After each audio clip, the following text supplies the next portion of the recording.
హిందూపూర్ నియోజకవర్గం నుంచి ముచ్చటగా 3వసారి ఎంపికైనటువంటి మన ధీరుడు, మన యోధుడు ఎన్ని హ్యాట్రిక్ విజయాలు అందించారు, ఎన్ని చిత్రాల్లో మనకి తన యొక్క సామర్థ్యాన్ని చూపారో మనకు తెలియందే కాదు. అదొక్కటే కాదు పెద్దలారా, బాలయ్య బాబు గారి గురించి చెప్పుకుంటే బసవరామతారకం ట్రస్ట్ పేరిట ఆయన అందించేటువంటి సేవలు అనుపమానం, అద్భుతం. క్యాన్సర్ వ్యాధితో బాధపడుతున్నటువంటి అనేక మంది ఆర్తుల్ని రక్షించడం కోసం బసవతారకం ట్రస్ట్ పక్షాన విశేషమైనటువంటి రీతిలో సేవలు అందిస్తున్న బాలయ్య బాబుకి జై.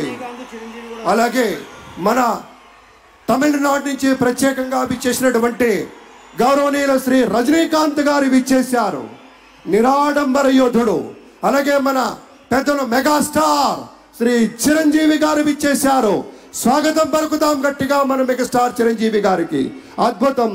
ఆత్మీయ ఆలింగనాల నడుమ సహేతుకమైన సప్రమాణికమైనటువంటి రీతిలో ఆ వినయం చూడండి మన రజనీకాంత్ గారిది.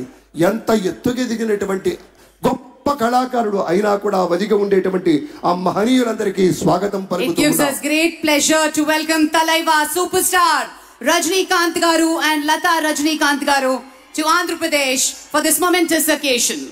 పద్మ విభూషణులు ఆ రోజు మనం అంతా చూసాం. పుత్రోత్సాహం తండ్రికి ఏ విధంగా ఉంటుందో మనకి తెలియదు, కానీ సోదర ఉత్సాహం, ఆ సాష్టాంగ నమస్కారం